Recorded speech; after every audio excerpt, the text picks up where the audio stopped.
하나님의 말씀 함께 봉독하도록 하겠습니다. 예레미야서 24장 1절에서 10절까지 말씀입니다. 예레미야 24장 1절에서 10절까지 말씀을 우리 함께 한 절씩 교독하도록 하겠습니다.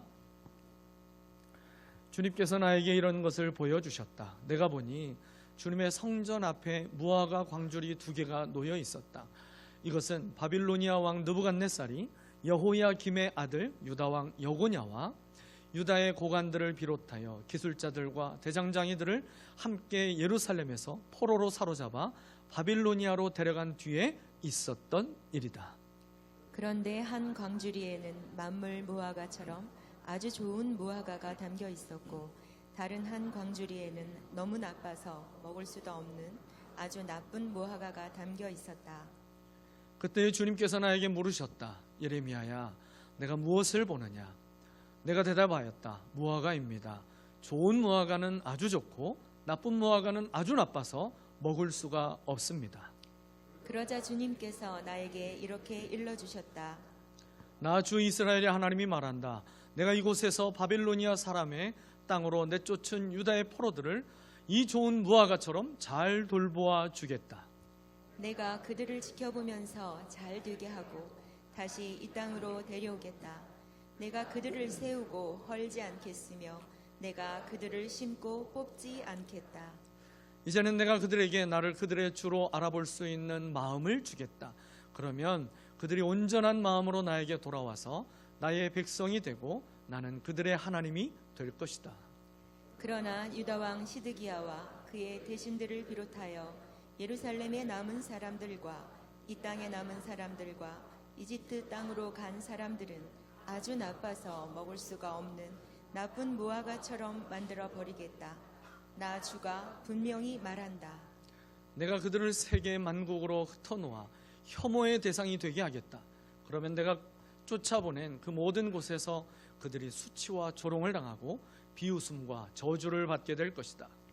그리고 내가 그들과 그들의 조상에게 준 땅에서 그들이 멸절될 때까지 나는 계속 그들에게 전쟁과 기근과 연병을 보내겠다. 아멘. 연령대별로 남자의 성공에 대해서 이야기하고 있는 유머가 있습니다. 10대부터 100대까지 있습니다. 10대는 성공한 아버지를 두었으면 성공이다 이야기하고요. 20대는 학벌이 좋으면 성공이다. 30대는 좋은 직장에 다니면 성공이다. 40대는 2차를 쏠 수만 있다면 성공이다. 50대는 공부 잘하는 자녀가 있으면 성공이다 말하고, 60대는 아직 돈 벌고 있으면 성공이다 이야기합니다. 70대는 건강하면 성공이다. 80대는요, 본처가 밥 차려주면 성공이다. 공감이 격하게 되시는 것 같아요. 90대는 전화 오는 사람이 있으면 성공이다. 마지막 100대는 아침에 눈 뜨면 대성공이다.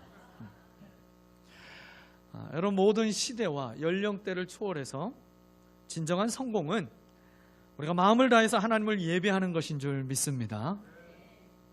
예배의 성공자가 인생의 성공자입니다. 우리 옆에 분에게 그렇게 한번 선포해 주십시오. 확신을 가지고 예배의 성공자가 인생의 성공자입니다. 아멘. 예레미야를 통해서 예언하신 하나님의 말씀이 하나도 땅에 떨어지지 않고 다 이루어지는 그 이스라엘의 역사를 우리는 지난 7월 6일부터 어제까지 새벽마다 묵상을 했습니다. BC 722년 북이스라엘이 아수르에 의해서 멸망당하는 것을 보고도 남유다는 예루살렘 성전이 자기들에게 있고 그곳에서 여전히 형식적인 예배가 지속되고 있으니까 그저 안전하다고 여겼어요. 몸은 성전에 있지만 마음은 하나님과 멀어져 가던 이스라엘은 그 신앙이 점점 변질되고 타락하게 됩니다. 무슨 짓을 해도 하나님이 지켜주실 것이다 라고 착각하는 이 외식하는 신앙으로 변질된 것이죠. 자기들의 귀에 듣기 좋은 말을 하고 있는 선지자는 추종하고 자기들이 듣기 싫어하는 심판과 그 회개에 대한 메시지를 전하는 선지자는 싫어하고 선지자로도 인정하지 않았어요. 심지어 그들은 성전 안에 우상을 겸하여 두면서 하나님만 섬겨야 될 그 백성이 우상과 하나님을 겸하여 섬기는 영적인 간음을, 그것도 하나님의 집의 안방에서 행하였다는 겁니다. 여러분, 집 바깥에서 외도를 하는 것도 용서가 안 되는 일인데 그 외도를 집 안에까지 끌어들여서 외도하고 있는 그 배우자, 여러분 용서받기를 거절하는 모습 아니겠습니까? 하나님은 이런 유다를 향해서 간음이라고 표현하며 하나님을 수치스럽게 만든 그 유다의 죄를 바벨론을 들어서 심판하시게 됩니다. 유다의 여호야김의 아들, 여호야김 왕의 아들이 여호야긴인데 오늘 본문에서는 그 이름을 다르게 표현하고 있죠. 여고냐라고 기록하고 있어요. 같은 이름입니다. 이 여고냐 왕이 즉위한 지 3개월이 되던 그때 바벨론의 왕 느부갓네살이 많은 군사를 이끌고 유다에 쳐들어옵니다. 여고냐는 바벨론에 항복을 하게 됩니다. 느부갓네살은 이 유다의 왕과 왕족들과 고위 관료들 그리고 훈련된 군사들과 다양한 기술자들을 이제 바벨론으로 포로로 끌어가게 되죠. 열왕기하 24장 14절을 보게 되면 포로로 끌려간 자들의 그 수가 1만 명이 넘는다고 기록하고 있어요. 유다 나라를 이끌어가고 있던 아주 중심이 됐던 중요한 사람들을 다 잡아간 것입니다. 저 가운데에는 우리가 알고 있는 다니엘과 세 친구들도 포함되어 있습니다. 반면에 이 바벨론의 포로로 끌려가지 않고 끝까지 유다 땅에 남아있고 심판을 피해 이집트로 도망간 사람들도 있었죠. 여호야김의 형제였던 시드기야가 이제 유다의 마지막 왕이 되어서 그 유다를 다스리고 있었는데 이 남은 자들에 대해서 열왕기하 24장 14절 후반부에 뭐라고 기록하고 있습니까? 그 땅에는 아주 가난한 사람들 말고는 하나도 남지 않았다. 아주 가난한 사람들이라고 표현하고 있죠. 이거를요 개역 개정에서는 뭐라고 표현하고 있냐면 비천한 자로 표현하고 있어요. 저들을 포로로 데려가 봤자 밥만 축내고 그저 아무런 쓸모가 없는 자라고 여긴 거예요. 그래서 바벨론마저 저들을 이들은 포로의 가치도 없는 사람들이다, 저들은 살아있으나 그저 죽은 자로 취급해도 된다라고 하는 그 비천한 자들만 유다에 남았다라는 겁니다. 여러분, 그런데 되게 신기한 일이 있죠. 죽은 자처럼 취급받는 저들에게도 딱 한 가지는 아주 생명력이 왕성하게 살아있습니다. 그게 뭐냐면 입이에요. 입만 살아있습니다. 자기 합리화와 자기 변명의 목소리를 높이면서 나한테는 항상 문제가 없고 모든 문제의 원인이 다른 사람에게 있다라고 말하는 이 말버릇은 비천한 자들의 말버릇이에요. 나는 항상 억울하다고 이야기하는 것, 비천한 자들의 말버릇입니다. 여러분, 감옥에 가면 그 감옥 안에는 다 희한하게도 억울한 사람들이 모여있어요. 지옥에 바다가 있다면 그 지옥에 있는 바다의 이름을 뭐라고 부르는지 아십니까? 억울해. 억울해. 억울해. 합당하다 여기는 사람은 아무도 없다라는 거예요. 그저 이번 끝까지 살아서 계속 자기를 변명하는 거죠. 이번 살아서 당장 포로 생활을 하지 않으니 자기들이 하나님의 택하심과 보호하심을 받았다라고 주장합니다. 성전과 함께 살아가고 있으니까 안전을 보장받았다라고 여전히 착각합니다. 여러분, 하지만 저와 여러분이 반드시 기억해야 할 것이 있습니다. 구원은 성전이 주는 것이 아니라 성전을 통해 함께 하시는 하나님이 주시는 것입니다. 성전에 머물러야만 안전한 것이 아니라 하나님 안에 머물러야 그 영혼이 안전한 것입니다. 몸으로 드리는 제사가 아니라 마음으로 드리는 예배여야 주님이 받으시고 임재하신다는 사실입니다. 저들은 눈에 보이는 것으로 보이지 않는 하나님을 대신하며 신앙을 변질시켰어요. 이렇게 포로로 끌려간 여고냐 공동체와 유다 땅에 남아있는 시드기야 공동체 둘로 나눠진 상황에서 예레미야에게 이제 두 무화과를 환상 가운데 보여주십니다. 두 무화과 광주리가 성전 앞에 놓여 있는데 하나는 누가 봐도 좋은 무화과였어요. 그리고 다른 하나는 먹을 수 없는, 그래서 당장 버려야 되는 나쁜 무화과였습니다. 유다에 남아있던 그 시드기야 공동체는 자신들이 좋은 무화과라고 분명히 생각했을 것입니다. 포로로 끌려가서 죽을 고생을 하고 있는 그 모습이 누가 봐도 하나님이 함께 하시지 않는 것 같고, 그리고 축복과는 거리가 멀다라고 여겨지는 것 아니겠습니까? 근데 5절부터 이 두 무화과를 해석해 주시는 하나님의 말씀은 정반대로 말씀하고 계세요. 바벨론의 포로로 끌려간 백성들을 좋은 무화과라고 말씀하시고, 유다의 남은 자들을 나쁜 무화과라고 말씀하십니다. 많은 과일 중에 왜 무화과의 비유로 주님이 말씀하셨을까? 여러분 가운데 무화과를 다 드셔보신 분들이 계시죠? 저는 무화과를 많이 먹지는 못해서 어떤 분이 저에게 무화과도 못 먹는 서울 촌놈이냐고 얘기하신 분도 계시는데,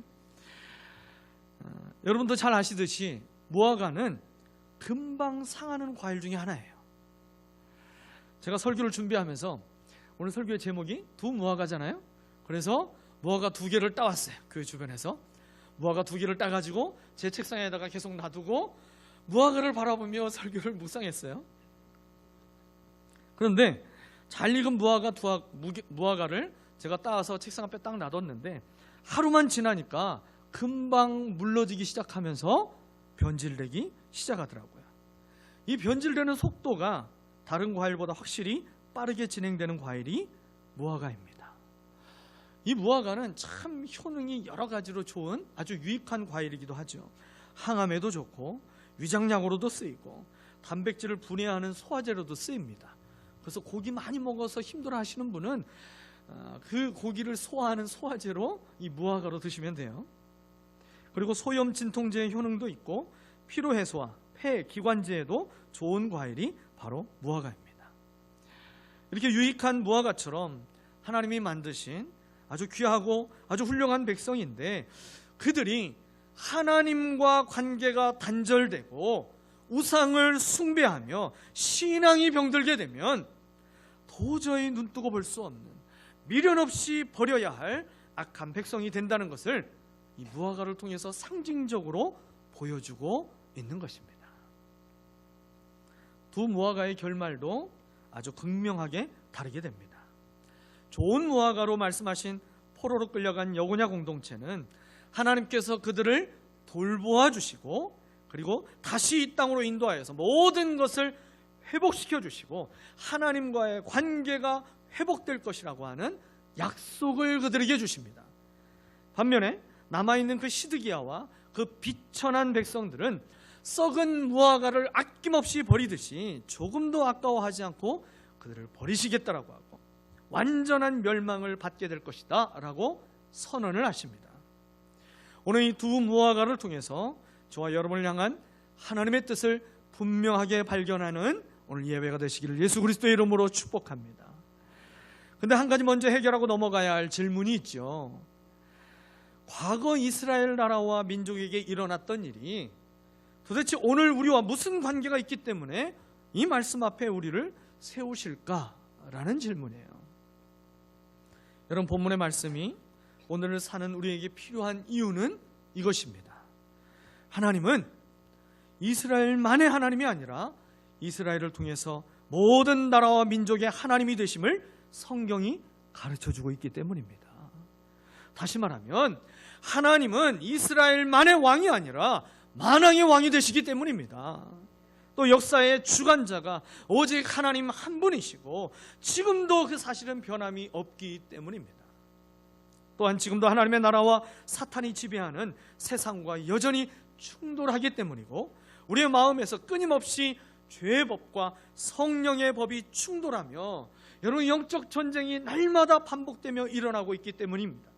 그리고 자신이 좋은 무화과라고 착각하며 신앙생활하고 있는 이 시대에 교회와 성도들이 있기 때문에 우리는 이 말씀 앞에 정직한 모습으로 서야 되는 것입니다. 두 무화과를 통해서 오늘을 살아가는 저와 여러분에게 주시는 교훈 세 가지를 나누고자 합니다. 첫 번째로 기억해야 할 것은 하나님만이 역사의 주관자이시다라는 것입니다. 한번 같이 해보실까요? 하나님만이 역사의 주관자이시다. 두 무화과를 해석해 주시는 5절부터 10절까지의 말씀에서 가장 반복되고 있는 단어가 있어요. 그 단어는 바로 내가, 나라는 단어입니다. 하나님이 자신을 가리키고 있는 말씀이에요. 내가, 나. 그런데 하나님께서 그 말씀을 무려 15번이나 하셨습니다. 이스라엘을 바벨론의 포로로 끌려가게 하신 분도 하나님이십니다. 바벨론에서 지켜주시고 그들을 돌아보셔서 결국 달에 다시 돌아오게 하시는 분도 하나님이십니다. 다시 심고 뽑지 않는 분도 하나님이십니다. 유다의 남은 자들이 회개하지 않아서 결국 버리실 분도 하나님이시고 세계 만국에 흩어 혐오의 대상이 하시는 분도, 혐오의 대상이 되게 하시는 분도 하나님이십니다. 저들이 어느 나라에 숨어 있든지 다 찾아내어서 결국 조롱을 당하고 비웃음과 저주를 받게 하실 분도 하나님이십니다. 한마디로 살리는 분도 하나님이시고 생명을 거두시는 분도 하나님이시라는 겁니다. 나라와 민족의 역사뿐만 아니라 교회와 가정과 개인의 역사의 주권은 오직 하나님께 있다는 이 사실을 우리는 기억하고 날마다 인정하며 살아야 한다는 것이죠. 그런데 세상은 우리의 마음의 보좌에 앉아야 할 그 주인이 하나님이 아니라고 끊임없이 속삭이고 있어요. 이미 세상은 그 속삭임에 넘어가 있습니다. 자기 자신이 주인이 되어 살아가라고 이미 이 시대를 움직이고 있습니다. 그렇게 사는 것이 행복이라고 이야기하고 그렇게 살아가는 것이 멋있는 삶이라고 포장하고 있어요. 여러분, 그러나 주인이 하나님이 아닌 모든 인생은, 모든 공동체는 결국 분열되고 무너지고 마는 것이죠. 평안에서 멀어지게 되고 욕심에 사로잡혀 감사가 사라지게 되는 것입니다. 하나님의 뜻을 붙잡길 싫어하게 되고 내 생각과 감정에 충실하여서 죄의 법의 지배를 받게 되는 것이죠. 사탄의 지배를 받지 않고 성령의 지배를 받으며 성령 충만한 삶을 사모하십니까? 여러분, 그렇다면 날마다 주님만이 나의 왕이시고 주인 되심을 고백하고 선포하며 살아가시기를 바랍니다. 베드로의 고백 위에 주님의 교회를 세우시고 음부의 권세가 넘보지 못하게 하신 것처럼 주님만이 나의 주인이심을 고백하는 그 고백 위에 우리의 인생을 세워갈 때에 그 인생을 사단이 쉽게 보지 않고 음부의 권세가 결코 무너뜨릴 수 없는 인생이 될 수 있도록 우리의 인생을 그렇게 주님이 지키시고 보호하시며 좋은 무화과의 인생을 살아가게 하실 줄 믿습니다. 두 번째로 기억할 것은 좋은 무화과는 전적인 하나님의 은혜로만 가능하다라는 겁니다. 포로로 끌려간 사람들을 좋은 무화과라고 하셨죠. 그런데 정말 그들이 좋은 무화과로 인정받을 만한 어떠한 행위가 있기 때문에 그렇게 말씀하셨을까요? 아니죠. 오히려 정반대입니다. 포로로 끌려간 사람들이 왜 끌려갔습니까? 하나님을 거역했기 때문에 끌려간 거예요. 하나님의 말씀에 불순종했고 그들도 함께 우상 숭배를 했습니다. 그래서 그들의 죄로 인해서 지금 나라가 망한 때예요. 그런 그들이 무슨 좋은 무화과가 될 수 있겠습니까? 여러분, 결국 끌려간 사람도 그리고 남아있는 사람도 전부 다 동일하게 나쁜 무화과 아니겠습니까? 전부 다 나쁜 무화과일 수밖에 없는데 하나님은 왜 끌려간 사람들을 좋은 무화과라고 말씀하실까요? 그 이유가 되는 단서가 5절 마지막 부분에 나오게 됩니다. 5절 마지막 부분에 이렇게 기록되고 있죠. 5절 마지막 부분에 이 좋은 무화과처럼 내가 잘 돌보아 주겠다. 하나님이 그들을 이 바빌론 땅에서 하나님이 잘 돌보아 주겠다라고 말씀하셨어요. 여러분, 이 잘 돌보아 주겠다라고 하는 이 단어가 히브리어로 레토바라는 단어예요. 레토바. 이 레토바라는 동사는 무엇으로 인정해 준다, 무엇으로 여겨준다라는 의미를 가지고 있습니다. 무슨 말입니까? 하나님이 그들이 좋은 무화과가 아닌데 그냥 좋은 무화과로 여겨주시겠다라는 거예요. 여러분, 이게 하나님의 은혜인 것입니다. 이것을 신학적인 단어로 이야기하면 칭의라고 이야기할 수 있는 것입니다. 칭의. 내가 의롭지 않지만 그저 의롭다라고 여겨주신다. 십자가에서 나의 죄를 다 담당하신 예수 그리스도를 나의 주와 구세주로 믿기만 하면 모든 믿는 자들에게 주시는 하나님의 은혜가 바로 이 칭의의 은혜입니다. 우리는 의롭지 않지만 하나님이 의롭다라고 여겨주십니다. 의롭다라고 인정해 주십니다. 이것이 우리에게 주신 하나님의 은혜입니다. 저와 여러분은 칭의가 아니면 의로워질 길이 없는 존재입니다. 왜냐하면 내가 어떤 선한 일을 하거나 어떠한 의로운 일을 하더라도 그 행한 것보다 내 죄가 훨씬 더 크기 때문입니다. 여러분, 죄의 크기를 작게 여기시면 안 돼요.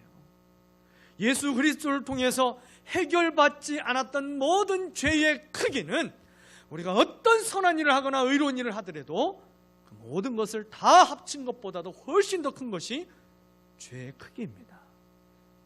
여러분, 그래서 하나님 앞에서 우리가 자랑할 것은 아무것도 없는 거예요.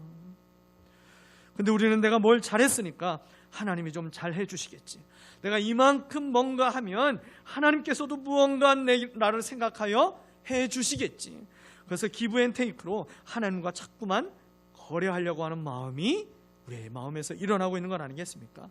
여러분, 그런데요, 이 거래는 성립 자체가 불가한 거예요. 우리의 죄가 모든 걸 다 제로로 만들어서 마이너스로 만들어버리기 때문입니다. 그래서 하나님의 은혜가 임하면 깨닫게 되는 것이 한 가지가 있어요. 내가 한 게 아무것도 없구나. 내가 한 게 아무것도 없구나. 그래서 은혜가 임한 사람의 입술에는 항상 이 고백이 따라다니는 건 아니겠습니까? 하나님이 다 하셨습니다. 내 인생의 역사하신 것 하나님이 다 하셨습니다.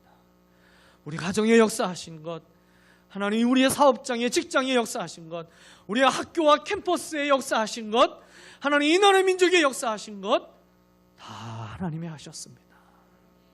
여러분, 이 고백이 나올 수밖에 없는 것 아니겠습니까? 오늘 본문을 읽으면서 우리가 오해하면 안 되는 것이 있어요. 우리 중에 누구는 좋은 무화과이고 누구는 나쁜 무화과인가, 여러분, 이것을 눈을 크게 뜨고 찾아보면 안 된다는 겁니다. 우리는 다 본질상 나쁜 무화과예요. 다 부패하여 쓸 수 없는 다 죄인일 뿐입니다. 그런데 하나님이 우리의 믿음을, 하나님의 말씀을 그대로 받아들이는 그 순종하는 믿음 하나를 보시고 저와 여러분을 좋은 무화과로 여겨주신다는 사실입니다. 여러분, 그렇기 때문에 자랑할 것은 오직 구원하신 주님의 십자가와 복음 외에는 아무것도 없다라는 것을 깨닫고 은혜 받은 자답게 십자가와 복음을 세상에 전하며 살아가야 할 줄 믿습니다. 마지막으로 좋은 무화과는 고난의 훈련을 통과해야 완성된다라는 것입니다. 역대하 36장 9절을 보게 되면 이 여고냐에 대해서 기록하고 있는데, 이 여고냐 왕도 악한 왕이라고 성경이 기술하고 있어요. 그런데 그가 이 시드기야와 이렇게 극단적으로 비교되는 이유가 무엇이 되겠습니까? 여고냐에 대해서는 좋은 무화과라고, 시드기야는 나쁜 무화과라고 그렇게 이야기하는 이 차이가 무엇 때문이겠습니까? 그 차이가 선과 악의 정도의 차이가 있기 때문에 그렇게 이야기하는 게 아니라는 거예요.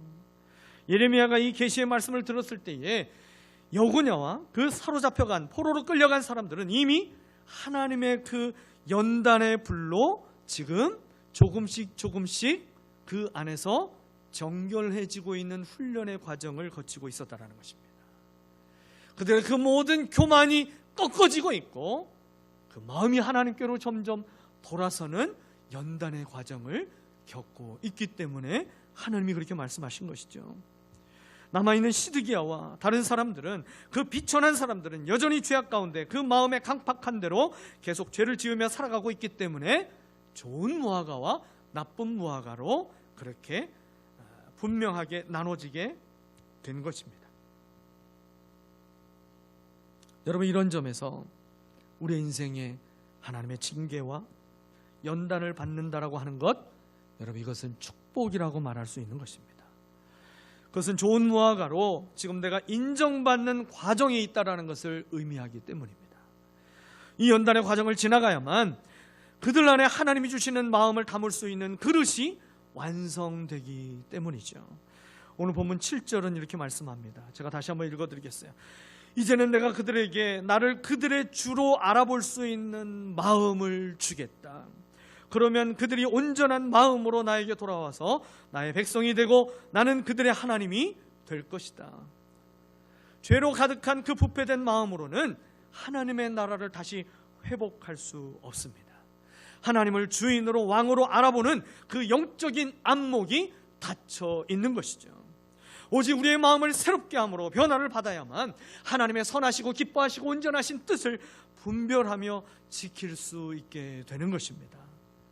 하나님이 주시는 마음을 받기 위해 우리의 삶의 고난이라고 하는 이 연단의 과정은 선택이 아니라 필수입니다. 왜 그렇습니까? 고난을 통해 진정한 순종을 배울 수 있기 때문입니다. 히브리서 5장 8절에 이렇게 기록되어 있죠. 그는 아드님이시지만, 여기서 그는 예수님이에요. 예수님은 하나님의 아들이시지만 고난을 당하심으로써 순종을 배우셨습니다. 주님도 고난을 통해 순종을 배우셨다면 여러분, 저와 여러분도 마땅히 필요한 것 아니겠습니까? 또한 고난을 통해서 우리를 겸손케 하시고 고난을 통해서 소망 되신 주님과 동행하도록 이끌어 주시기 때문에 고난이 우리에게 유익이라고 가르쳐 주시는 것입니다.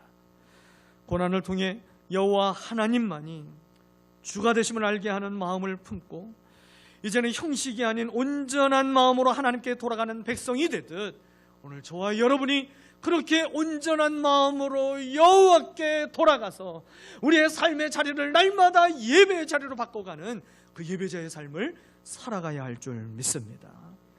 십자가를 통과했기에 부활의 영광도 있는 것입니다. 내 삶의 고난을 믿음으로 해석할 수 있어야 고난이 마침표가 아니라 고난 너머에 있는 소망이 마침표가 될 수 있는 것입니다. 고난을 통과하여 좋은 나무로 인정받게 되는 저와 여러분 되시기를 예수 그리스도의 이름으로 축원합니다.